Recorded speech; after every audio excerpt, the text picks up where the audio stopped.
Welcome to Roundtable Real Talk, where we keep it real. My name is Mia, and I am joined by Ashley. Rodney.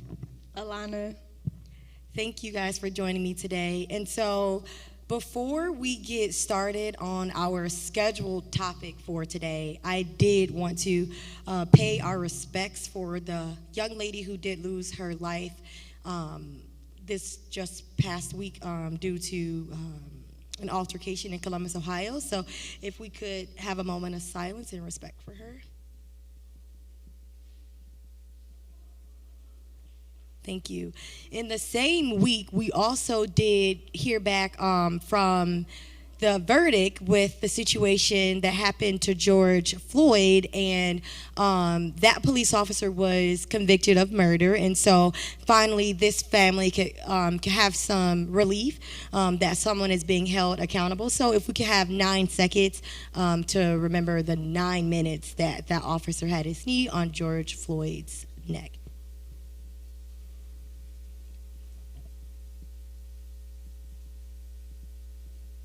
Thank you. And so we know that there is still a lot of racial systemic issues that America is still facing, but we do know that this does give the family some rest to know that someone was held accountable. And so we know that there's a lot of improvement that needs to happen, and we're just going to continue to be accountable as a church and continue to pray for our country as well. And so on a lighter topic, I do want us to kind of talk about singleness. And so singleness sometimes has a negative connotation to it. And so I kind of just want to shed light that singleness is also a gift from God just as much as marriage is. And so how many of you up here are singles? Okay, I got to fill the room out. So even if you are married, if you're dating, you're still considered single. So the first question that I want to ask you all is what are some challenges of being single? And you can be as transparent as you want to be. We can start, Alana. Okay, the challenges that I faced while being single is not really understanding what I truly wanted. Like, it was like I was filling everybody out. I wasn't really sure, like, okay, I like doing this, I like doing that, but who's really for me? So that was honestly a challenge, because I'm just like, well, if I want to get married, if I want to, find my person, I need to figure out what I want. So, yeah. I'm going to kick it over to Ashley. I'm still thinking about mine. I think the biggest challenge of being single is remaining sure of who I am. Yeah. It's easy to fall into, well, I see, everybody else with people. Why can't I have that? Why can't I? Or why am I not with it? It's easy to fall into well, what's wrong with me? What am I doing wrong? So it's an uphill just a constant. I don't know how to word it, but I have to remain sure of who I am, and I know if I lose sight of that, then I'm not gonna know what to do with somebody else. That's good. For me, I think that there are many challenges of being single. Like you said, there are a lot of people who are in relationships all around. So we have social media, we have Facebook, and a lot of people, there's like Black Love Facebook pages. There's it's in our face every single day. And so when you see that a lot of people are dating, you tend to look like, okay, why am I not in a relationship? Is there something wrong with me? Am I not good enough? I think I'm cute. Like, you just really start to really think, like, what am I lacking? So I think that is a challenge for me, seeing it everywhere. And also, it's almost like engraved in women, for sure, because, you think of the big wedding that you're supposed to have. You think of, being able to bear children. And it's just like a pressure that like prom. It's just something that women, it's like we have journals and books about being married, like the dolls, just like, I don't know. So I think that's another struggle that I have being single. For me, the struggle about being single is just, of course, now when you're single, you are dating. Of course, you are trying to find that mate. I think making sure if it's the right one. Yeah. I think just to piggyback on what someone else said, when you're trying to find the right one, like I said, it's a slew, it's a multitude of people out here who you have your eye on. Sometimes we have options, and you're trying to really think about, like, sometimes you gotta have options. Sometimes with food, you gotta have options sometimes, okay? When you have your chicken, sometimes you gotta do with mashed potatoes, or do I do macaroni and cheese, or do some green beans on the side? You never know. You have options of people who you're trying to choose when you're picking. So that's like a challenge for real. So, what are some ways to kind of like combat the insecurities or like the doubt that we may have with being single? What are some things that work or that helps you in your singleness? I think that a lot of people don't realize that singleness is also a calling. There were many people who were in the Bible who were single. And so you think about Paul, you think about Mary, you think about Martha, you think about Jeremiah. All of these people were single beings in the Bible, but they had more time for their assignments that they had. And so in your single season that all of us are in, what are some things that work for you or that helps you? Like, I'm sorry, like go ahead. It's an open conversation. Okay. She covered the mic. She said, ask for clarity in the mic. That's fine. Okay, so you like, as in, like, how am I getting over like my doubts and insecurities while being single? Yeah. Oh, okay. I kind of say my affirmations or just trying to speak light within myself, and that's a big deal because it's just like you want to make sure that you still are being true to who you are instead of trying to please other people. So I think saying your affirmations and just speaking light within yourself and remembering what what God has a calling on you. I think that's it. Yeah. For me, I have to look at the end result first. Okay, so I had to think about, so I want to be a husband and I want to be a father. So I'm looking at the character traits and certain things that a husband has to carry around if he's going to be that. So, he's a protector and a provider, and he's the leader of the family. So I'm learning about leadership. I'm learning about being a prayer warrior. I'm focused on purpose and getting my finances together. Certain things like that, you have to realize, like, okay, so I'm praying for this, but are we prepared for it? So sometimes in singleness, you can't just rush into something. You have to be prepared on for what you have. Sometimes, like, if God gave you the relationship that you wanted, could we be ready for it? Are we mature enough to handle a real relationship? And sometimes that's what that singleness is about, is preparing you for that season, for when you do find your helpmate, or you find your Boaz, or you find your Ruth. You have to be prepared for that season. So for me, I just focused on my purpose and becoming the best leader I could possibly be. That's good. In my single season, I think that I had asked the First Lady one time. I was like, I'm 25. I feel like I'm an established human being. Like, where's the Boaz? And so, she did remind me of, like, everybody knows the story of Ruth, and then Ruth was faithful to her assignment.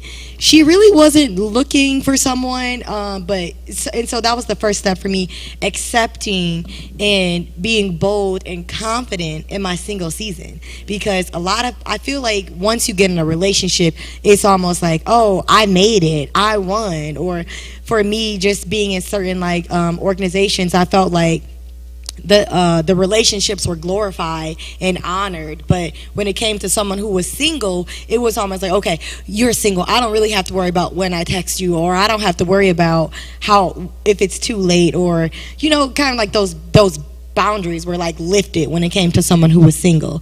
And so for me, I was like, you know what, I'm in my single season. I know this is the season that I need to do, because like you said, I have so many other things to work on.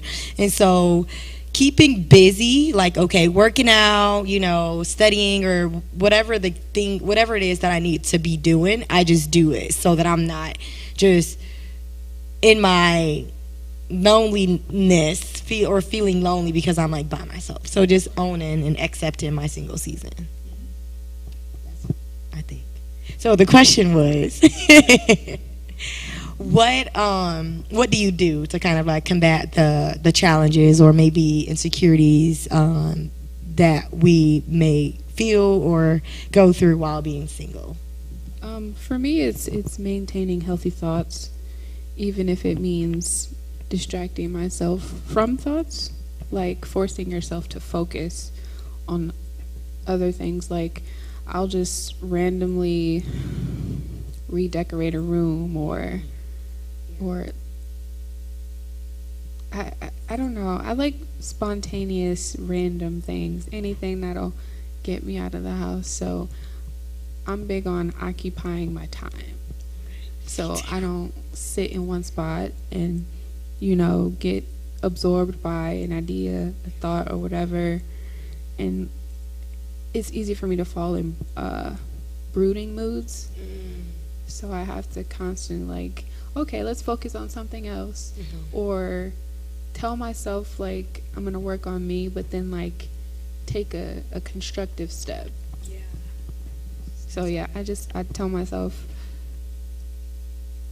I'm always going to be getting myself together, and there's nothing wrong with, how long it's taking for me to find, Boaz. So, and like for me, I'm kicking 30 in the butt, so, the feeling of I'm running out of time is here for me. So I have to try to keep myself from stressing out about that, because there's nothing wrong with where I am in life right now, and I have to constantly remind myself of that. You know what I'm gonna say? So, like, I know y'all remember the Sierra prayer that she did, that they were talking about. I mean, for the certain people in the room who don't know, Tell them. well, I don't know. That's what I'm trying to say. I don't know. So Sierra basically gave this prayer. She basically shared that she was like intentional about the guy that she wanted, and so I think like 2 weeks ago, like I finally like started to actually pray for like what I desired for in a husband. And so I actually prayed that. And then I want to say that it's very important that we understand and know that it's not God's will for everyone to be married. And so like in my prayer, I was like, Lord, if it's your will for me, okay, this is what I want. You know what I like, And so I really tell God that. I'm like, Lord, do not send somebody ugly. But like, You have a good personality. You may never know. so that's the question that I saw. Like, will you date someone like who is a Christian, but they're like not as attractive as you would like them to be? I don't know. It's something about when you wake up in the morning, that's the first thing you see. So, and you gotta have kids too. I don't say my kids are for failure. Shoot, I'm short. I'm short. She got ugly face, look like a circus. I can't do that. Okay. I'm sorry, I can't. She gotta be at least cute. At least, I mean, I'm fine. So it's like, she has to, either be better or equal. I don't know. This is real talk, ain't it? I'm being real. Throw it on the table. Throw on the invisible table one time. All right, I'm done. I'm done speaking. I don't know what to say. I don't know. I feel like, so I tried that. There was a guy who I went to school with. He was, not as attractive, but he was smart. He was a stout young man. He was a believer. And I was like, okay, why not? But it just could not click. And I was just thinking, like, It's your face. But I was giving it a try because I you think tried, that yeah. one, and I feel like that's really what it boiled down to for me. Once I made like my decision on what it was like really he wasn't fun. Like I'm kind of energetic, at least laugh. Like he was way too serious, and it really once I got to know them, it really wasn't about the looks after that. So I think y'all can give it a try. Sis, here's another question. Do you think that there's a such thing as like too fast Christian dating? Explain that, please. So I believe when I was in college, I was a part of like a couple of like church like ministries on campus, and a lot of people who were Christians, they would marry faster, or they would like marry fast, and I believe that was because and I think it's somewhere in Corinthians where it talks about like if you can't contain or if you can't control yourself to go ahead and get married. And so I feel like sometimes they don't want to, they didn't want to have lust with their spouse. They just decide like, okay, well, we should get married since we want to Do the do. the one too. So do y'all think that there's such thing as too fast Christian dating? I feel like when a person knows what they want and they feel like they ready to settle down, I can't judge a person for, what they want to do. But I feel like as long as you are walking in God's calling and you all are working together, and even if there are like obstacles in the way, at least y'all are able to work together. And if it comes down to a point where y'all like, hey, maybe this wasn't the right idea. Maybe we did move too fast. That's on their own turn. That open communication. I feel like it's situational. I mean, I am a believer in taking your time, even though you have these emotions and these feelings. Still take your time. One thing that a previous pastor of mine, where he says you have to marry your best friend, and like I think like that's when you're supposed to get with that person. Like when you know that's your best friend, and like say if you're best friends, you've already known each other for a long periods of time anyway. So maybe when they do get married, hey, we already have previous years together. So like you know your triggers, your thoughts, your emotions, your aspirations in life. So I feel like once that best friend thing is already in play, then I think getting married at a certain time will be okay. That's why I say it's situational. But like say if like I've known you for like a year and some change, and let's say, hey, let's get married. Like, well, that's just me personally. I mean, I feel like I still got to know you a little bit. I got to know, like you put your toothbrush, like where, like do you wash your socks and you wear the same shoes? Like I got to know certain things about you. Because when you live with a person, it's different. They can be cool, in separate houses, but once y'all live together, like, oh man, you ain't wash no dishes today? Oh, okay. Next time. Situational. We can all agree to It's that. situational. Did you have anything you want to add? I agree. It is situational. Everybody has their different timelines. It's not, one size fits all. But I do think, and I heard this in a Tyler Perry play, so excuse that. Go ahead. Come on, Tyler Perry. I think it's important for you to examine a person for a full year because you need to see them in every season, like the literal season as well as their temperament. Like, what are they like when they get angry? What are they like when they, are feeling some kind of way? You need to see like a full picture of their entire being before you just commit. That's good.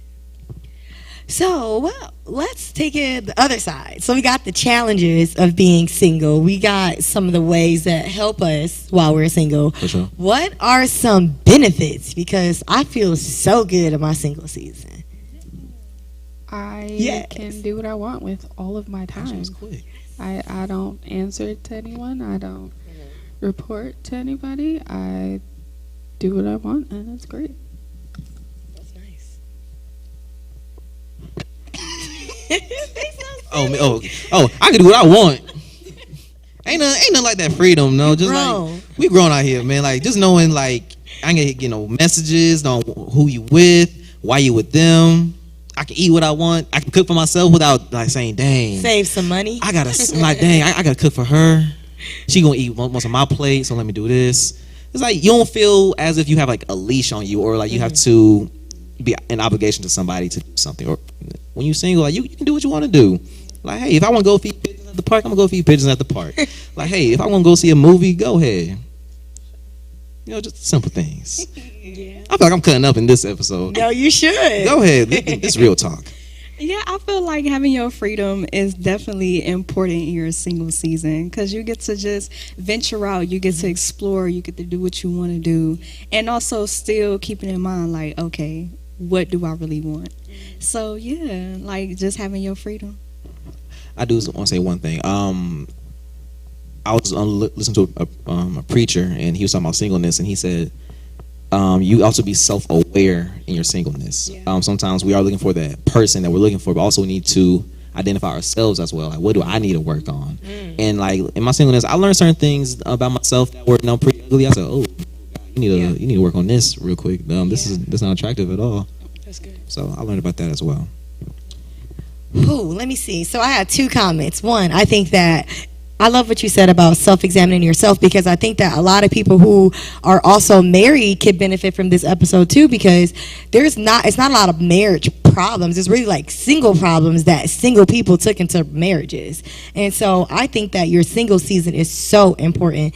Benefits for me, I would say, is being able to have fun, get to be by myself. I'm already involved with so many people. Like, I know so many people, but I get to just, at the end of the day, it's like 9 o'clock, like Michael said, I get to turn that phone on Do Not Disturb. The only thing I need to worry about is make sure my alarms are set for the next day. I don't have to talk on the phone late. I don't have to do that. I can save some money. You know, like when you have a spouse, you're kind of like, oh, I want to buy them this. Or like, oh, I think they would like this. You get to save some money. I get to know me better.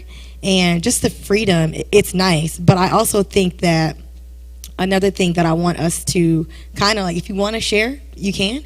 But being careful with like guarding your heart with being single. Because when we're single, like one of you mentioned earlier, we didn't get to dive into it, but you kind of talk to people. You kind of date different people. And I can see I experience maybe a little confusion sometimes because, you know, juggling like 3 people that you're just casually throwing out there. Where you be like texting a few people, you be like, there's a lack, and then they be like, oh, getting mad. Why you didn't text back? Well, I'm single, so technically I don't have to text nobody back if I don't choose to. So, yeah. Yeah, I think being single makes you very vulnerable to situationships. Yeah, And that is a whole headache because say one person is a little distant, not giving, 100% because they're guarding their heart, but then you're doing the same thing, so both of you dance around each other for whoever knows how long, and then time passes, time is lost, and headache. Situationships. I think last year they called them entanglements. And my knees be saying that. Might want to give a definition of situationships for the people who don't know. Sure. Who wants to give that definition? A situationship is a situation in which 2 people are involved but not together officially. So it's either one or both persons are doing boyfriend-girlfriend things, like walking in that capacity without the title. Right. Okay. So then it leaves the door open, people getting their feelings hurt, or, well, I'm single, so I don't know what you thought, and bad things. See, I can't do that. I'm too emotional. I'm emotional too. Like, I desire relationships. So if we're doing boyfriend girlfriend things and I don't get the title, I'm like, well, we're wasting time. I'm trying to be a jagged edge. I'm trying to get married. There are people who. People say that they can do those things and not be connected to those people. How do y'all feel like people are really able to have detachments, or you think that's possible, or do you think that's just a cover up? I think it's just a cover up. I think in the very beginning, in the very beginning, you say, oh, we'll say no strings attached. Yeah. But then eventually one person is going to catch feelings regardless of what we established in the beginning. Something's going to happen. Because when you are in that entanglement, like a soul tie happens. Yeah. And like you can not see somebody for like 10, 15 years at a time. But once they walk in the room, the first thing you're going to remember, like, oh, I remember that one time at that one place. You're gonna always remember that, and something sparks up in you because it's an experience that y'all had. So that's why I try to avoid that. Yeah. I can't do no entanglements. Because it's a headache. It's a headache, yeah. I think that communicating expectations up front and being, I think that sometimes when we get to dating, we kind of like throw our faith on in the back burner almost. Because what we don't see like a godly dating being broadcast out there, or we don't even really know what that looks like. You know, and that's something that I think that we could even do here, maybe like learn a little bit more about godly dating or standards, just even as young people, because I think that it's not a coincidence that all of us up here are single. And most of the young group here at our church is completely single anyway. So I think that we could all use some wisdom. There, we should do like a dating course. Yeah, like, dating course. We should do that. We're gonna talk to Reverend Mike about that. Have a relationship dating course. Yes. Like, hey, this is what, like, if you're gonna date somebody, here's what you need to look for. Here's what to avoid. Set boundaries. We should do that. I gotta write that in my notes. Hey, because we always learn it. We learn it through like the experience. But I think that if we could have like someone who is married to really be transparent about where they were in their singleness, because we can see the finished product, but we don't really see what it took to get there for them. Yeah, many people, they really cover that part up, because you're leaving people in the dark area, because no, we want that, but how do you get that? Sometimes they only give the highlights, but okay, like, what do you do in your singleness? Like, how did you defeat temptation? Like, was you dating someone when you met your wife, or like, what were you struggling with? When did you stop texting other people? Like, how did you know, like, okay, this one I want to marry? Like I said, give the challenges part, because like, we live in a world where there's always challenges. And so if you could, like I said, be transparent, give us the keys on, like, hey, how did you overcome this? Because even 2021 is hard, like, especially when you're dating someone who is fine. Okay, so I have a question. Let's ask, like, what would be your advice? And this will be the last thing that we do. So think about your younger self, or just your other peers who are single right now. So just take a second, gather your thoughts. I want it to be thorough. Even if you are speaking to yourself, what advice would you give yourself to do, to think during your single season? Think about it.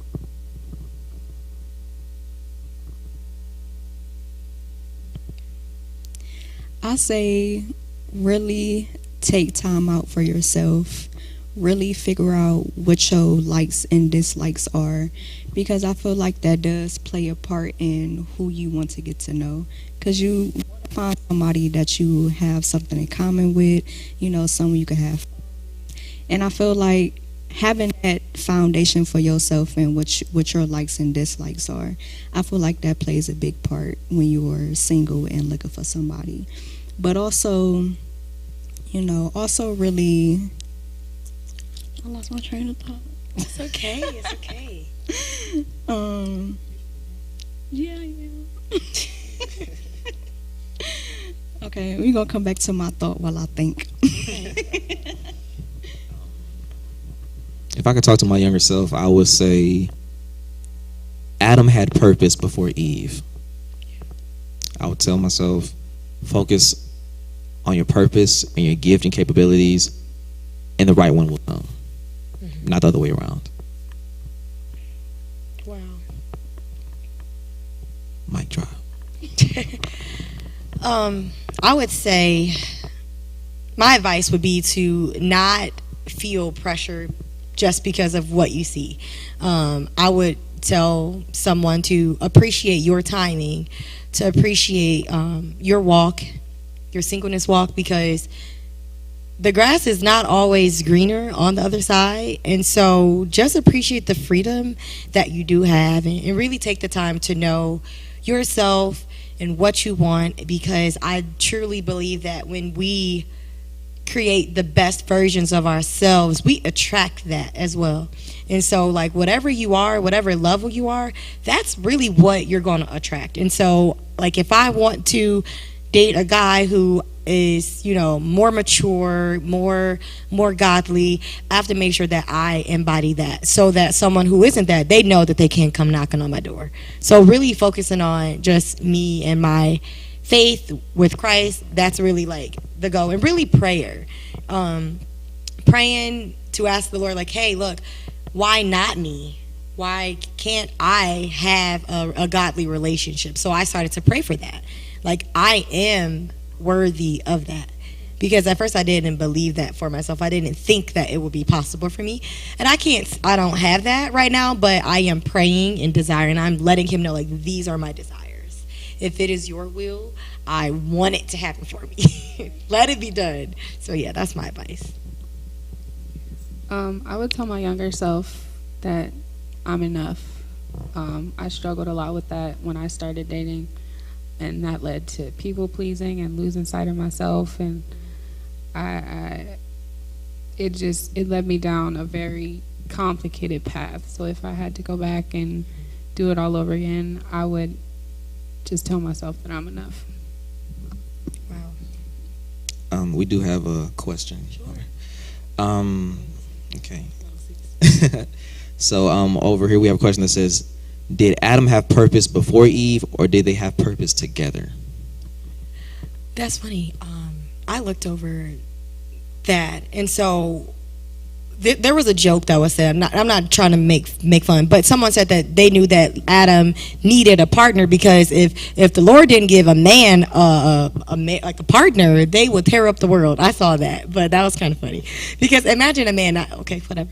But I believe that the Lord knew that Adam had a calling. He had a purpose that he had. But at the same time, the Lord knew that he would need help to finish the assignment. So I don't really think that it was that Adam necessarily, what was the? So it says, did Adam have purpose before Eve? I think they both had a purpose. And I believe that the Lord called for them to be married so that they can be fruitful and multiply, or under covenant. Or that's the same thing.